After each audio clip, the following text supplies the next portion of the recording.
हिंदू जागरण मंच हिमाचल प्रदेश की इकाई के द्वारा आज तरंग सम्मेलन यानी वेबिनार वीडियो कॉन्फ्रेंसिंग के रूप में किया जा रहा है।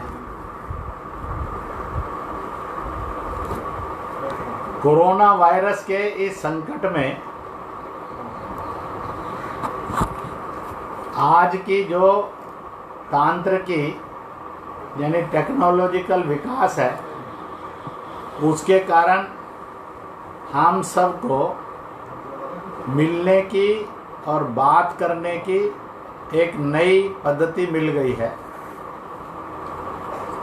हम इकट्ठे नहीं आएंगे, इकट्ठे नहीं होंगे, परंतु तो भी हम काम की बातें या आवश्यक काम इस पद्धति से कर सकते हैं। इसलिए इस आधुनिक पद्धति को प्रणाम करते हैं और इसमें जितने अधिक अच्छे सुधार हो सकते हैं वो होने चाहिए।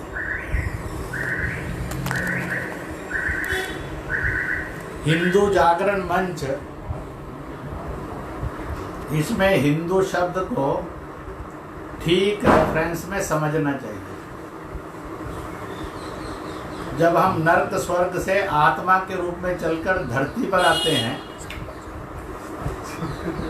एक नारी की कोख में बैठते हैं और मानव के रूप में बाहर आते हैं, तो हम सब मनुष्य कहलाते हैं। पर धरती के आने पर हम सब मनुष्यों की पहचान नए प्रकार से बनती है। वह पहचान धर्म से नहीं है, मजहब पंथ से नहीं है, जाति से नहीं है, भाषा से नहीं है, परंपराओं से नहीं है, पुरखों से नहीं है। वह पहचान देश से, राष्ट्र से, नेशन से हो जाती है। इसलिए अमेरिका का आदमी कैथोलिक प्रोटेस्टेंट नहीं, अमेरिकन कहलाता है।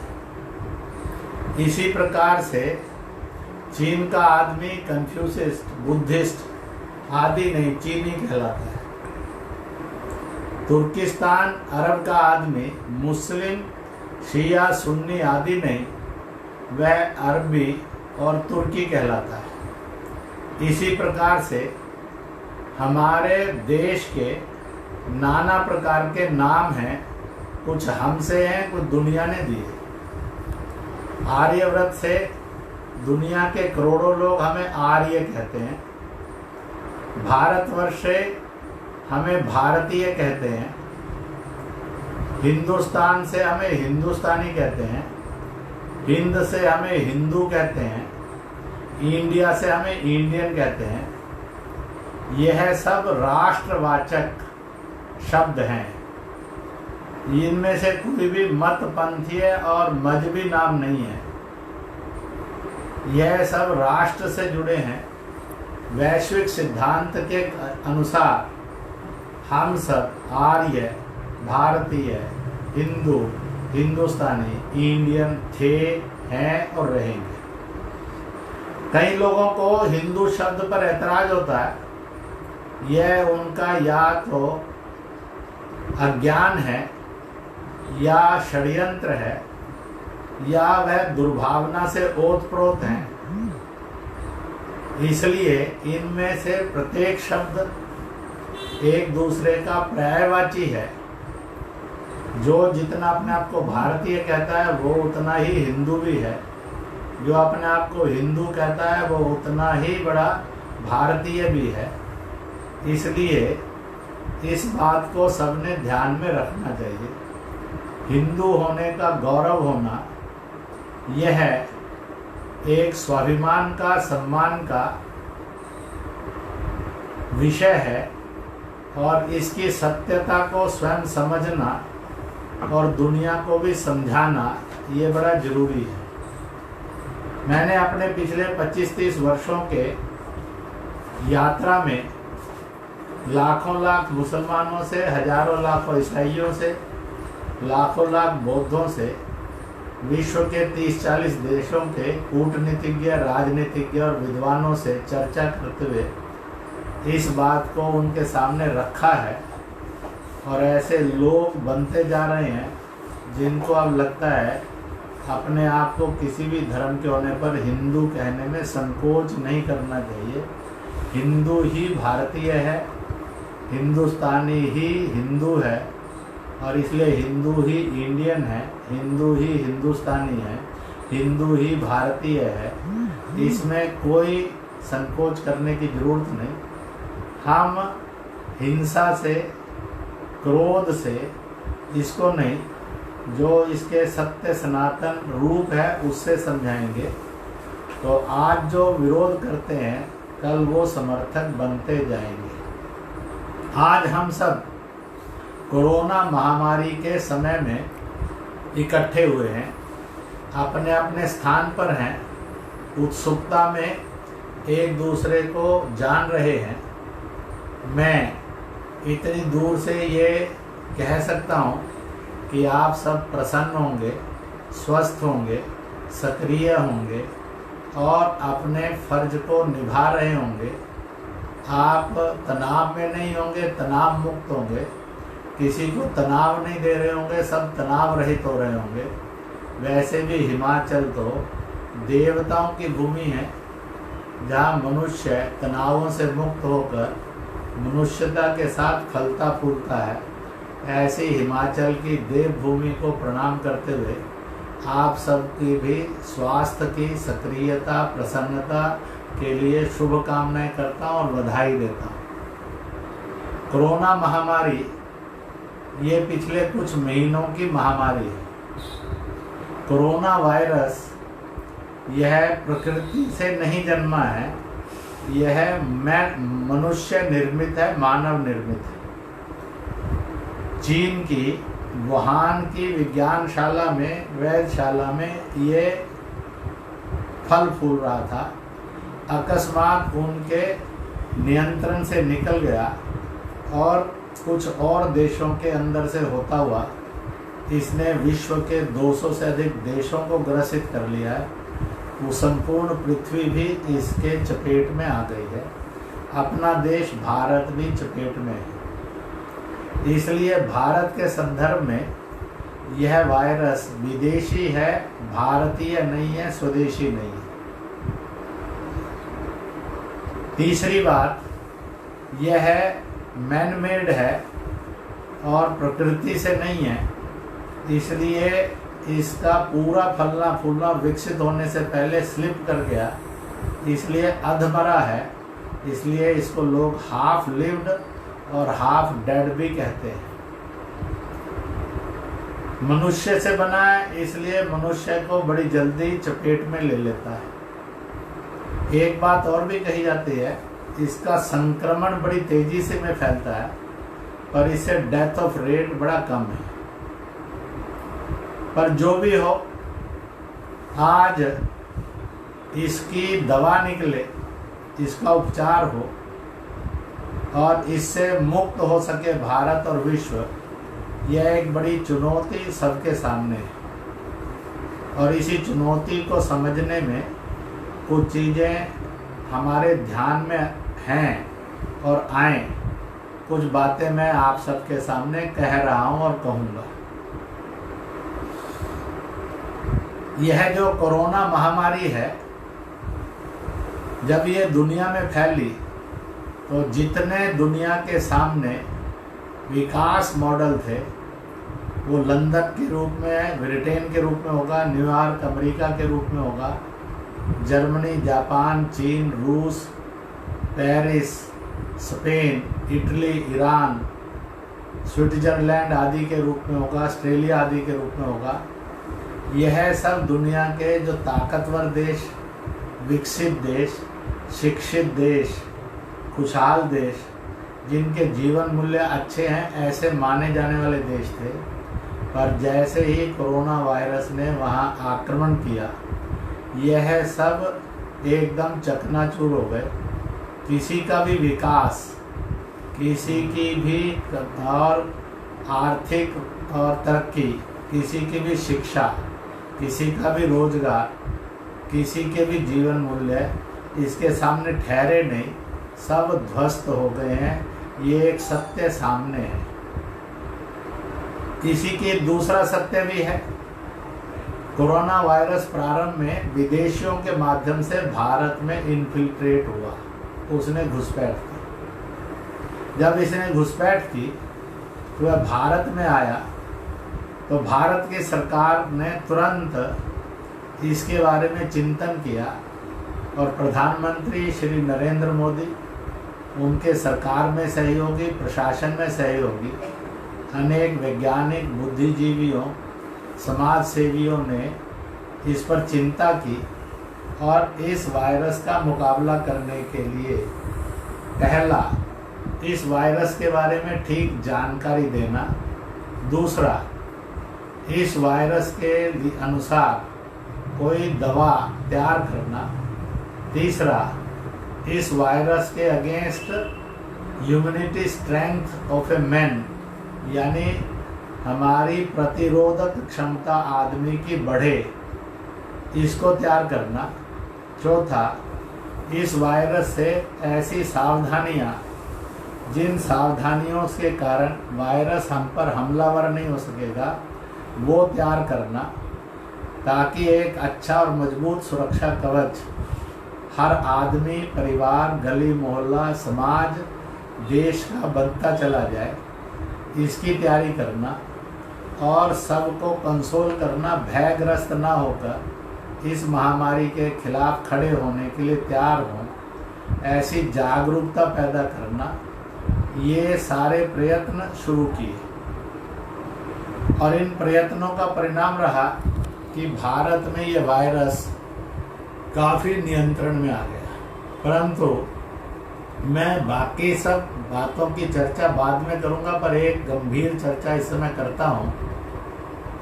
सभी संस्थाएं और धर्म के लोग ठीक मार्ग पर चले, परंतु मार्च के अंत में तबलीगी जमात नाम के मरकज से एक संकट खड़ा हुआ। कुछ विदेशी तबलीगी आए, कुछ भारतीय तबलीगी थे, हजारों में थे, वो सैकड़ों स्थानों पर निकले और इस वायरस को अपने साथ लेते गए। उनमें वायरस था, उन्होंने इसका उपचार करवाने से मना कर दिया, बल्कि इसको पता करें, जांच करवाने से मना किया, उपचार करवाने से मना किया। और इतना ही नहीं है, इतना अभद्र, अनैतिक, अमानवीय व्यवहार किया, कपड़े उतार देना चिकित्सकों पर और मारपीट करना, पत्थर वर्षा करना, पेशाब करना, ऐसे पोज करने लगे कि ये उनका राइट है कि हम तो इसको करेंगे ही। तब जाकर देश में एक बड़ा हलचल उभरी और बहुत बड़ी संख्या में मुस्लिम राष्ट्रीय मंच से तैयार कार्यकर्ता और देश के बुद्धिजीवी लोग, कुछ मजहबी लोग सामने आए और उन्होंने तबलीग की हरकत को आलोचना करते हुए और वो ठीक रास्ते पर आए इसका प्रयत्न किया। जब तक संभलता तब तक नुकसान बहुत हो गया था, इसलिए 30% से 48% कोरोना वायरस इन तबलीगियों के कारण देश के अंदर हाहाकार मचाने लगा। आज इस सारी परिस्थितियों में जो भी देश की और दुनिया की है, हमारे यहाँ भी कोरोना वायरस का संक्रमण बढ़ा है, डेथ रेट नियंत्रण में है और सुधार भी तेज गति से उसका प्रतिशत बढ़ रहा है। पूरे विश्व में ये कहा जा रहा है अभी ये कोरोना वायरस पूरे विश्व को अगले 3-4 महीने, मई, जून, जुलाई, अगस्त में भी दुखी करेगा। तो भी सारा विश्व सावधान होकर खड़ा हो रहा है और भारत तो इसमें बहुत अग्रणी बनकर सामने आया है। एक जरूरत होती है और विश्वास करके, भरोसा करके मालिक पर कॉन्सोलेशन देना। आज विश्व के जितने भी बड़े बड़े प्रेसिडेंट और प्राइम मिनिस्टर हैं, किसी में ये साहस नहीं है कि दुनिया के देशों का हालचाल पूछकर उनको हिम्मत और हौसला दे। भारत का प्रधानमंत्री और भारत की सरकार है जो दुनिया में सबका हालचाल पूछकर उनको हिम्मत और हौसला दे रही है। इसका मतलब है कि बाकी सब विचार और सभ्यताएं वह विश्व को कंसोल करने में, संभालने में असफल हुई। भारत का विचार, भारत का मनुष्य और भारत का चिंतन और भारत का आचरण दुनिया को आज कंसोलेशन, हौसला, धैर्य, हिम्मत बंधा रहा है और इसलिए दुनिया भारत की तरफ देख रही है। जबकि भारत एक अविकसित या विकसनशील देशों में आता है। पर भारत की वर्तमान स्थिति को समझें। हमारी 80-81% जनसंख्या गाँव में रहती है, पर्वतीय क्षेत्रों में रहती है, वनीय क्षेत्रों में जनजातियों के रूप में रहती है। इसलिए 80% से अधिक ज्योग्राफी और 80% से अधिक जनसंख्या इनमें रहती है। लगभग ये सारे समाज और ये सारा भूगोल कोरोना मुक्त है। मुश्किल से कोरोना ने कहीं कहीं टच किया होगा, नहीं गया। कारण एक, वह कम पढ़ा लिखा होगा, अधिक सुविधाएं नहीं होंगी, उसके पास भोग सामग्री नहीं होगी, शिक्षा भी कम होगी, परंतु ईश्वर विश्वासी है। दूसरा, वह आहार में संतुलित है। तीसरा, वह और अपने आचरण के अंदर श्रमशील है, श्रम बहुत अधिक करता है और श्रम से कमाता है। इसके कारण उसकी प्रतिरोधात्मक क्षमता वायुमंडल की भी और व्यक्तिगत शरीर की भी बहुत अधिक होने के कारण और कोरोना का साहस नहीं बढ़ रहा कि वो इस सारे लोगों में और क्षेत्र में प्रवेश करके हाहाकार मचा सके। परंतु आने वाले समय में ये नहीं हो पाएगा ऐसा तो नहीं है, कुछ भी हो सकता है। इसलिए सावधान रहने की जरूरत है। भारत सरकार ने हमें सुरक्षा कवच के रूप में लॉकडाउन दिया। लॉकडाउन ऐसा सुरक्षा कवच है जिस सुरक्षा कवच को समझना जरूरी है। पहला, हम फिजिकल डिस्टेंस मेंटेन करें ताकि मैन से वायरस हमारे अंदर संक्रमण नहीं करे। हम घरों में रहें, बाहर निकलकर अगर बहुत घूमेंगे तो एयर पॉल्यूशन में से संक्रमण आ सकता है। इसलिए बाहर हमारे लिए बीमारी खड़ी है, तकलीफ़ खड़ी है, वो मौत में भी बदल सकती है। घर में हम बीमारी की और तकलीफ़ से दूर हैं, मौत भी छू नहीं सकेगी। इसलिए कहा गया, घर में रहिए और घर में रहकर ही जीवन यापन करिए। तीसरी बात, जब आप घर में रहेंगे और बाहर नहीं रहेंगे तो आपके व्यय मिनिमाइज होते जाएंगे, बचत बढ़ती जाएगी और एक सादगीपूर्ण स्वस्थ जिंदगी जिएंगे तो टेंशन फ्री होंगे, अनाप शनाप खर्चों से मुक्त होंगे, जीवन के अंदर सहजता और सरलता आएगी और जीवन प्रसन्नता और स्वास्थ्य के लिए उपयोगी बनकर बढ़ेगा। तो एक भारतीय जीवन जीने का नया दर्शन, उसका साक्षात्कार होगा, जिसको लेकर हम एक नए भारत का निर्माण करने के लिए प्रस्तुत होंगे। इसी के साथ साथ सैनिटाइजेशन, चेहरे पर मास्क हो। मास्क यह भी एक सुरक्षा कवच है, परंतु बहुराष्ट्रीय कंपनियों का मास्क महंगा भी था, वह संख्या में कम भी था और यूज़ एंड थ्रो था, ब्लैक मार्केटिंग भी होने लगी थी। भारत के सम्माननीय प्रधानमंत्री ने कहा, अपने अंगोछे को, तौलिए को, अपने रुमाल को मास्क में बदल दो और इसलिए भारत को एक नया रास्ता मिला और घर घर के अंदर मास्क तैयार होने लगे। आप भी मास्क तैयार कर रहे होंगे घरों में, नहीं तो करना चाहिए और जो कर रहे हैं उन्होंने करते रहना चाहिए। लाखों घरों में मास्क की लघु इंडस्ट्री बन गई और करोड़ों में मास्क वितरण होने लगा। भारत की जनता ने मास्क बेचकर कमाई नहीं की जैसे दुनिया अपने मास्क बेचकर करती थी। भारत की जनता ने आपद धर्म मानकर उसका वितरण किया। इस अपने हिंदू भारतीय विशेषता को भी समझना चाहिए। हम तकलीफ में शोषण नहीं करते, तो भी अपने देश के अंदर कुछ प्रतिशत लोग ऐसे हो गए हैं जो भोगवाद की, कम्युनिज्म की, विस्तारवाद की, अधिनायकवादी प्रवृत्ति के कारण गलत करने लगते हैं। उनको भी संभालना और ठीक रास्ते पर लाना, इसलिए मास्क आया। फिर भूख से किसी की मौत ना हो, भोजन का वितरण और अन्न का वितरण शुरू हुआ। फिर इसी के साथ साथ और आदमी को एक से दूसरी जगह जाना है, उस आवागमन में उसको सुविधा हो, ये आया। और अपने को सैनिटाइज करें और परिवार को सैनिटाइज करें, घर मोहल्ले को सैनिटाइज करें, क्योंकि स्वच्छता जो है और शुद्धता ये एंटी वायरस है, वायरस को मारती है। और इस प्रकार से इन सूचनाओं का पालन यानी जीवन की सुरक्षा है। इन सूचनाओं की धज्जियां उड़ाना यानी जीवन को कष्टकारी बनाना है, मुसीबत में डालना है, स्वयं भी और दूसरों को। कुछ कार्यक्रम भी दिए गए, जनता कर्फ्यू आया, ताली बजाओ, थाली बजाओ, घंटी बजाओ, शंखनाद करो, क्योंकि जब अच्छी बात की, मंत्र की इनकी ध्वनि उठती है तो उसकी जो तरंग आती हैं, वेव्स आती हैं, उसके कारण बुराने हितकर अहितकर विषैले कीटाणु और होलसेल में मरते हैं। एक एक मिनट में करोड़ों मरते चले जाते हैं। इसलिए भारत ने वायरस खत्म करने के लिए एटमॉस्फेयर में से इस प्रयोग को दिया।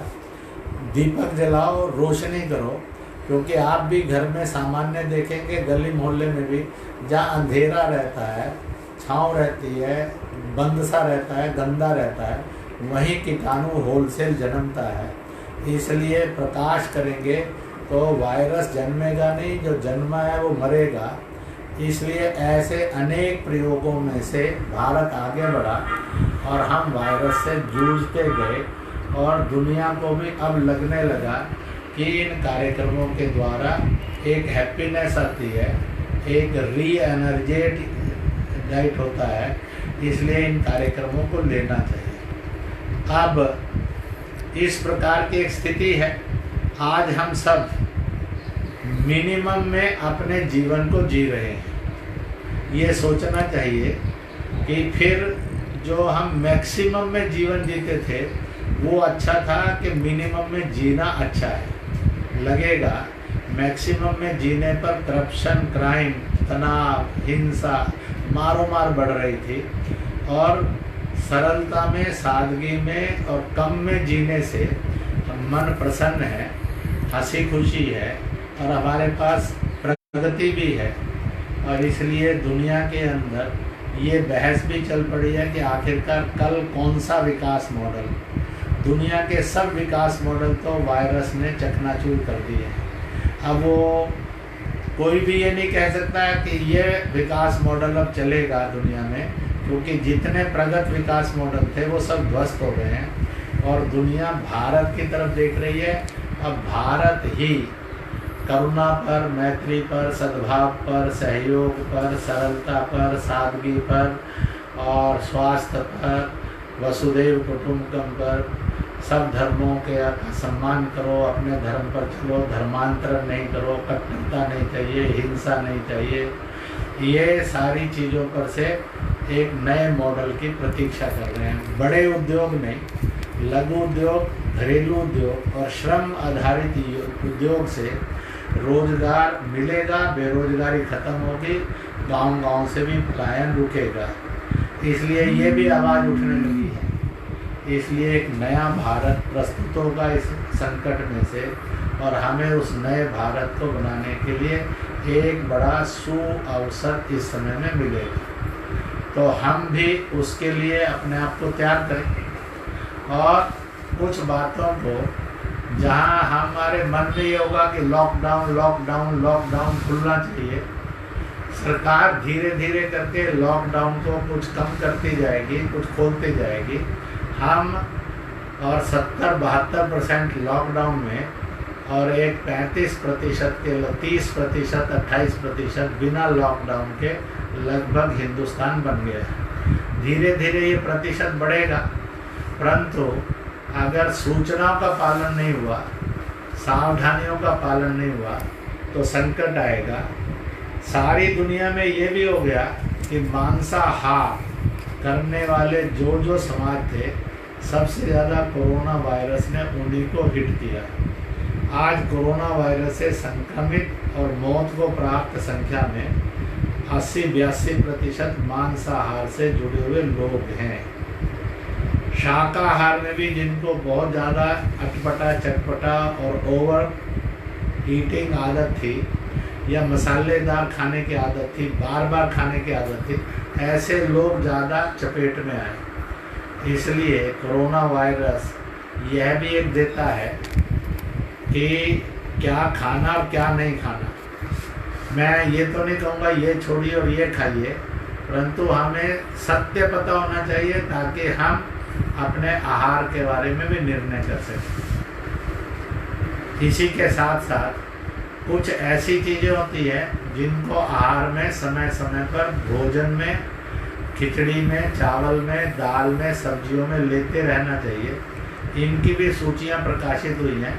मैंने भी अपने फेस पेज पर वो चैप्टर कार्ड डाला है जिनमें कौन सी चीज़ों का उपयोग करते रहने से हमारी प्रतिरोधात्मक क्षमता बहुत अधिक बढ़ती है, कौन से व्यायाम हैं और कौन से ऐसी चीज़ें हैं जिनको सहज सरल करने से ये सब बढ़ता है। इसलिए इस संकट की घड़ी में अपने को सादगी की ओर ले जाना, सत्य और सही को ठीक से समझ और जान लेना, ये बहुत ज़रूरी है। और भारत को अब एक नए मॉडल को प्रस्तुत करना होगा। हम सब भारतीयों को भारत भी बचाना होगा और विश्व भी बचाना होगा, क्योंकि सारा देश भारत की तरफ देख रहा है। भारत के आयुर्वेद से, घरेलू और चिकित्सा पद्धतियों से, अन्य भारतीय पद्धतियों से 3-4 तरह की दवाई भारत में निकल चुकी है। अब उसका और मैन्युफैक्चरिंग हो और वह सस्ते से सस्ते में बिना व्यवसाय किए हुए, बिना ब्लैक मार्केटिंग किए हुए भारत में और दुनिया में जाए। दूसरे कोई देश निकालेगा तो अनाप शनाप कीमत लेगा, उसका बिजनेस करेगा। और भारत आपातकाल में बिजनेस नहीं करता है, भारत तो सेवा करता है, सहायता करता है, सद्भाव रखता है और मैत्री भाव रखकर मदद करता है। जैसे मास्क का उदाहरण आया, भोजन का उदाहरण आया, लाखों घरों से अन्न आया, भोजन आया, लाखों लोगों ने जगह जगह भोजन बनाया और लगभग शायद 1 या 2 लोग होंगे, अन्यथा भूख से किसी की मौत नहीं होने दी है, दवा के अभाव में किसी को तड़पने नहीं दिया। इस प्रकार का भारत इस कोरोना महामारी में उभरा है। एक और भी सुखद संयोग है, पाकिस्तान ने लगातार सीमाओं पर छेड़छाड़ रखी। कश्मीर में आतंकियों ने भी कुछ हिंसात्मक गतिविधि की। भारत ने ऐसे संकट के समय में अपनी सीमाओं की आंतरिक और सीमा सुरक्षा भी की। आतंकी भी मारे, पाकिस्तानी भी मरे और भारत के कुछ लोगों का बलिदान भी हुआ। हम ऐसे सब बलिदानियों को सैल्यूट करते हैं कि उनका बलिदान जाया नहीं जाएगा, बलिदान फलेगा फूलेगा। और प्रस्ताव भी पारित करते हैं कि इनको श्रद्धांजलि देते हैं, इनका बलिदान जाया नहीं जाएगा। सरकारें और सेना इनके परिवारों की उचित देखभाल करें। जो जख्मी हुए हैं उनको उपचार मिले और जो शहीद हुए हैं उनके परिवारों की देखभाल करें। एक बात और भी हुई है, अपने देश की एकता और अखंडता के प्रति भी सरकार कितनी सजग है।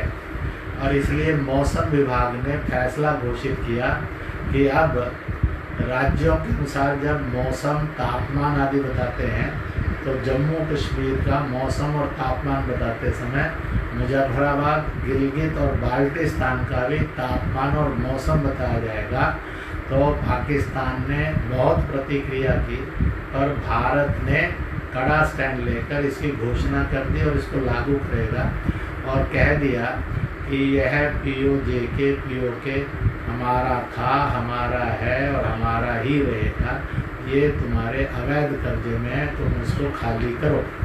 यही तुम्हारी नैतिक ड्यूटी बनती है और संवैधानिक ड्यूटी बनती है और दुनिया ने भी पाकिस्तान पर इसका दबाव बनाना चाहिए। सारे संकट के समय में भी जो पिथौरागढ़ से नेपाल सीमा को छूते हुए हम और कैलाश मानसरोवर की तरफ जाते थे, उस सारे रास्ते का वाइडनिंग होकर अब सड़क बननी शुरू हो गई है और साल के बाद हम भारत के लोग और बहुत सस्ते में सड़क मार्ग से अच्छी व्यवस्थाओं के बीच में अपने कैलाश मानसरोवर के दर्शन और यात्रा करने का सौभाग्य प्राप्त कर सकेंगे। भारत सरकार के मंत्रालयों को और भारत सरकार को इसके लिए भी देश बधाई देता है। ऐसे समय के अंदर जो भी मृत्यु हो गई हैं उनके प्रति हम श्रद्धांजलि देते हैं। एक दुखद दुर्घटना हो गई कि मालगाड़ी के नीचे 14 मजदूर आकर जो ट्रैक पर सोए हुए थे वो मृत्यु को प्राप्त हुए। सरकार उनके घरों की योगक्षेम देखे, क्योंकि सबको मालूम था ट्रेनें नहीं चल रही हैं। यात्रियों ने उसको साफ सुथरा सा मजदूरों ने मानकर पटरी का उपयोग कर लिया और ट्रेन तो नहीं आई पर मालगाड़ियाँ चल रही थी। मालगाड़ियों को पता था कि सारा जो है हमारा पटरियाँ खुली हैं। इस अंडरस्टैंडिंग की मिसअंडरस्टैंडिंग में दुर्घटना हुई, उनके प्रति भी श्रद्धांजलि व्यक्त करते हैं। इसी के साथ साथ पालघर आदि में जो संतों पर अत्याचार हुए और सरकार उनको महाराष्ट्र की आज तक न्याय नहीं दे रही, राजनीतिक दल में फंसकर राजनीति कर रही है, वह संविधान के अनुसार चले, मानवीय चले और उस जो एक बहुत बड़ा अत्याचार हुआ है उसको भी न्याय मिले और जिन्होंने वो किया है अपराध उनको भी योग्य सज़ा मिले। ऐसे भी कुछ प्रस्ताव हम सब लोग मिलकर आज पारित करते हैं। इन्हीं के साथ साथ मैं 2 बातें और छोटी सी कहूँगा। एक कि अभी कोरोना महामारी में हिमाचल प्रदेश बहुत सुरक्षित है। आगे तबलीग से या किसी गलत आदमी से ना आए, इसके लिए सब जगह जागरूक रहना चाहिए। तो भी इस लॉकडाउन में अगर कोई संख्या ऐसी है जो भोजन के अन्न के अभाव में और कहीं अत्याचार में ना आ जाए तो उनको अन्न या भोजन देना चाहिए। इसी तरह से हॉस्पिटल्स में और पुलिस स्टेशंस पर या कुछ अच्छे स्थानों पर जहाँ पर कुछ चीज़ों का आवागमन होता है, काम होता है, वहाँ घर घर में मास्क तैयार करके देते रहना चाहिए। हम भी मास्क का उपयोग करते रहें और समाज भी करता रहे जब जब समय की दिन भर में ज़रूरत होती है, ताकि हम वायरस को बाहर ही रोक दें और जितना वो एटमॉस्फेयर में रहेगा उतनी जल्दी वो मरता भी जाएगा। तो इसलिए इसको भी करते जाएं और सूचनाओं में डिस्टेंस मेंटेन करना या फिर सैनिटाइजेशन करना और घरों में रहना, बाहर निकलें तो सावधानी पूर्वक आचरण करना, ये करते जाएं और अभद्र व्यवहार करने वालों को भी भद्र व्यवहार बताएं। मैंने दुनिया भर के चिकित्सकों से एक बातचीत की थी। लगभग अपोलो के हॉस्पिटल ने एक इंटरनेशनल एलोपैथी चिकित्सक विशेषज्ञों की कॉन्फ्रेंस की थी। सैकड़ों कॉन्फ्रेंस में थे, हजारों उसको सुन रहे थे, देख रहे थे। मुझे भी 4 विशेषज्ञों के बीच में बोलने के लिए कहा गया, तो मैंने ये कहा, मरीज आदमी में, पेड़ में या पशु पक्षी जानवर में वायरस आ जाए तो उसकी ट्रीटमेंट के लिए पैथियाँ हैं और दवा है, परंतु कमरे में, मकान में, गली मोहल्ले में वायरस आ गया, इसकी ट्रीटमेंट के लिए कौन सी दवाई है और कौन सी और व्यवस्था है। तो अभी तक कोई नहीं है। भारत ने, प्राचीन भारत ने इसकी व्यवस्था दी थी कि गली मोहल्ले में होम हवन रोज हो। होम हवन एक धार्मिक और रूप में होता है, उसके नवग्रह पूजा, 64 योनियों की पूजा, ये वो। एक होता है सात्विक रूप में, और अपने गोबर से, लकड़ियों से, उपले से जलाना, और अगरबत्ती धूप से और कपूर से, और थोड़ी अग्नि जलाकर उसमें किसी भी मंत्र के द्वारा और उसमें समिधा डाल देना, और उस अग्नि प्रज्वलित होने से जो प्रकाश होगा उससे जो ध्वनि और तरंगे होगी और उससे जो धुआं विस्तार करेगा, यह जितना भी एनवायरनमेंट में पॉल्यूटेड वायरस होता है उनको होलसेल में मारता है। अनेक वायरस को तो 1 मिनट में 2-2 करोड़ तक की मौत हो जाती है, इतनी ताकत इसमें होती है। अभी तक दुनिया के अंदर होम हवन ही एकमात्र और एनवायरनमेंट की ट्रीटमेंट का, एनवायरनमेंट के उपचार का रास्ता है। मैं आप सबसे अपील करूँगा 5 से 15 मिनट का होम हवन, और शुद्ध मन से, पवित्र वाणी से और शुद्ध उच्चारण से करें रोज, तो ताकि हिमाचल का भी वातावरण गरिमामय रहे और बाहर का भी बना रहे। तो इसलिए इसको अपील करता हूँ। मैंने अभी इंटरनेशनल कॉन्फ्रेंस वैदिक ज्ञान और विश्व को उसकी देन, तो वर्तमान कोरोना में इस बात को उनके सामने भी रखा कि इसको जगह जगह करना चाहिए। मैं हिंदू जागरण मंच को कहूँगा कि वह इस बात को करे, शारीरिक रूप से और खाद्यान्न में उसकी प्रतिरोधक क्षमता बढ़े। इन चीज़ों के अगर आपको चार्ट चाहिएंगे तो यहाँ से आपके पास भेजे जा सकते हैं, उनको आप सोशल मीडिया पर डालिए, और नहीं तो आप में से अधिकांश को जानकारियाँ भी हैं तो उसको करेंगे तो आहार विहार हमारा जितना अच्छा रहेगा उतना ही हम शरीर, मन, बुद्धि, आत्मा से प्रफुल्लित रहेंगे, चेहरों पर चमक रहेगी, स्वास्थ्य निरोग रहेंगे, प्रसन्नता रहेगी और अच्छे से आगे बढ़ सकेंगे। एक बात कही है, आपको इसलिए बताता हूँ कि भारत में पहले बेरोजगारी मुक्त भारत, गरीबी मुक्त भारत, मौत मुक्त भारत इसलिए था कि अपने यहाँ पर घरेलू उद्योग और लघु उद्योग और इसी के साथ साथ मेहनत वाले उद्योग बहुत अधिक थे और बड़े उद्योग मिनिमम थे। बड़े उद्योगों के कारण गरीबी, बेरोजगारी बढ़ी है।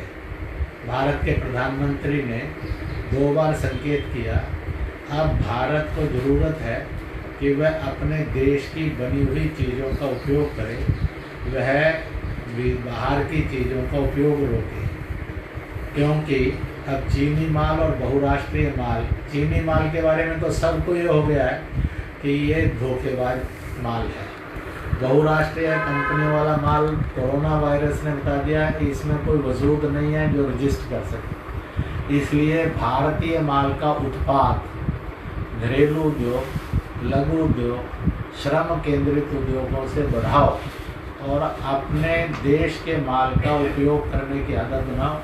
बहुराष्ट्रीय और विदेशी माल से बचें, तो फिर भारतीय माल का उत्पाद बढ़ेगा, तो बेरोजगारी, बेकारी और पलायन भी रुकेगा। इसलिए यह एक लाइन दुनिया में आगे बढ़ेगी। हमने भी इस पर सोचना चाहिए। हमारा काम है कि विदेशी माल के उपयोग को हम घटाते चले जाएं तेज गति से, तो अपने आप और भारतीय माल का उत्पाद की मांग बढ़ेगी तो उत्पाद बढ़ेगा, उत्पाद बढ़ेगा तो और बेरोजगारी भी जाएगी, खुशहाली भी आएगी और पलायन भी रुकेगा। इसी के साथ साथ एक बात और भी करनी चाहिए, और जो इसलिए ज़रूरी है कि हमने अब भारतीय विचार पर, भारतीय दर्शन पर भी आस्था अपनी बनानी चाहिए। बाकी विचार और दर्शन अब कायम के नहीं रहे। एक, जन्मना जाति नहीं है, कर्मना और कार्य समूह है। इसलिए किसी को अछूत मानना उसको नीच मानकर उसके साथ दुर्व्यवहार करना, क्या हिंदू जागरण मंच ये संकल्प कर सकता है कि पूरे हिमाचल को हम क्लीन प्रैक्टिस छुआछूत मुक्त करेंगे? कोई भी आदमी किसी को अछूत नहीं कहेगा। हर आदमी में 4 गुण होने चाहिए, 4 कर्म होने चाहिए।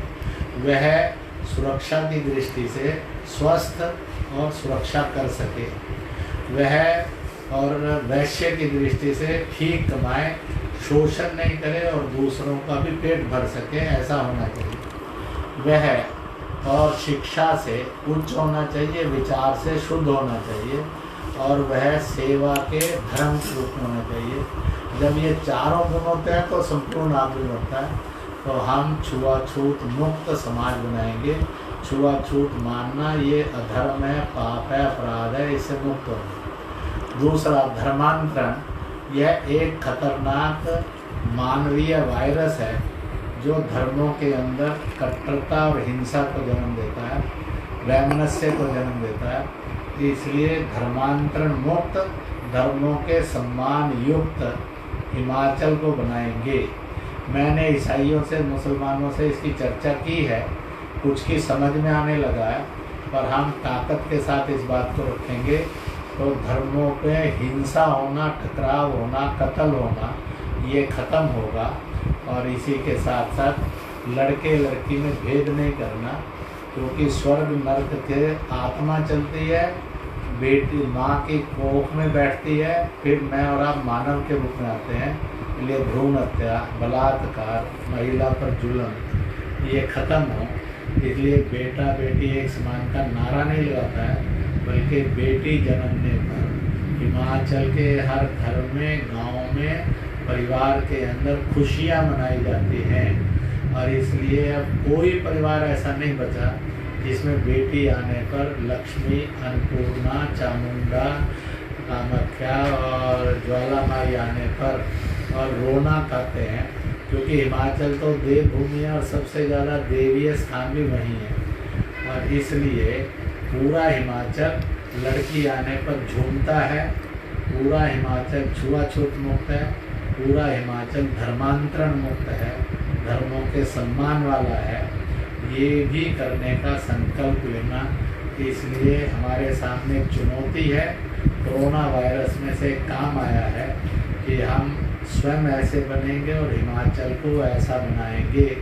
यह एक सशक्त संदेश भारत को, विश्व को हिमाचल की भूमि में से और हम लोगों में से मिले। मैंने आपके सामने अनेक तरह के विषयों पर बातें कही हैं।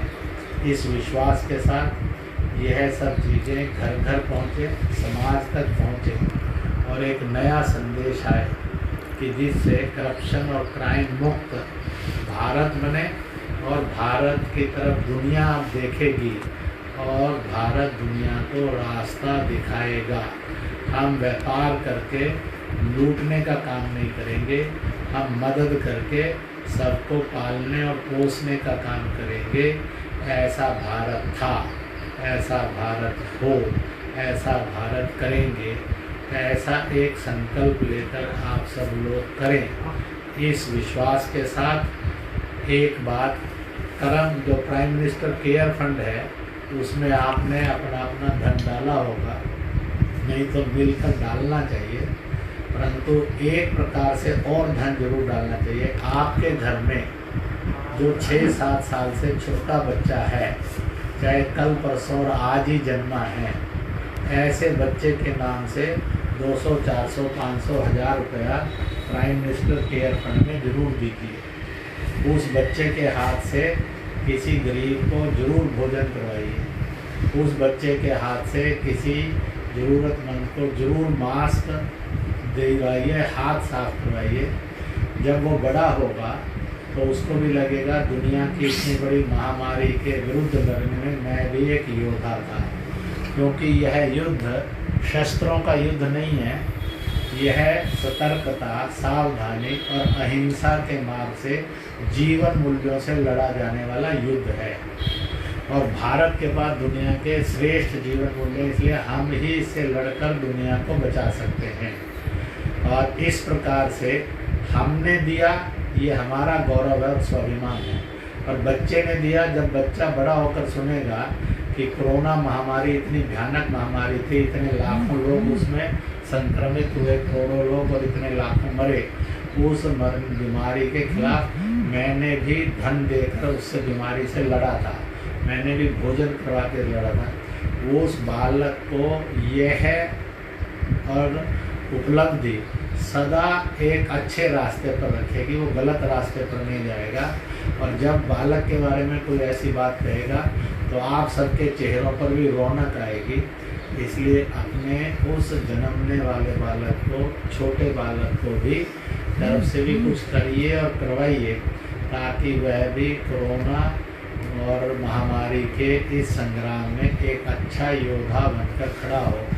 और जो समाज सेवी योद्धा हैं, स्वास्थ्य योद्धा हैं, और स्वच्छता योद्धा हैं, सुरक्षा योद्धा हैं, समाज सेवी, आप सब समाज सेवी योद्धा हैं, इन सब योद्धाओं का सम्मान करें, सैल्यूट करें। और इस समर में भारत जीतेगा और विश्व को भी बचाएगा, ऐसा हम सब करने में सफल और यशस्वी होंगे। इन शुभकामनाओं के साथ आप सब भाई बहनों और दोस्तों को मेरी बहुत बहुत बहुत बहुत बहुत बहुत बधाई है। इसलिए आप सब जीवन में यशस्वी और सफल हो, इनकी शुभकामनाएं करता हूँ। इसी के साथ भारत माता की जय, वंदे मातरम, एक हिंद, जय हिंद। मैंने कोरोना पर एक कविता बड़ी बनाई थी, एक छोटी बनाई, और छोटी कविता आपको गाकर सुना देता हूँ। मैं कोई बहुत अच्छा गायक नहीं हूँ, पर मेरी बनी है और मैंने ही गाया है, उसको सुनाता हूँ। ओ कोरोना, मिस्टर कोरोना, ओ कोरोना, मिस्टर कोरोना, तुम हो विदेशी, तुम हो विदेशी, हम हैं भारतीय, हम हैं स्वदेशी। ओ कोरोना, मिस्टर कोरोना, तुम हो वायरस, हम हैं वॉरियर, तुम हो वायरस, हम हैं वॉरियर। ओ कोरोना, मिस्टर कोरोना, एक दिन आएगा कोरोना हारेगा, हारेगा, वॉरियर जीतेंगे, जीतेंगे। ओ कोरोना, मिस्टर कोरोना। मोदी का संदेश है, कोरोना को भगाएंगे, कोरोना योद्धाओं का सम्मान हो, भारत महान हो। ओ कोरोना, मिस्टर कोरोना।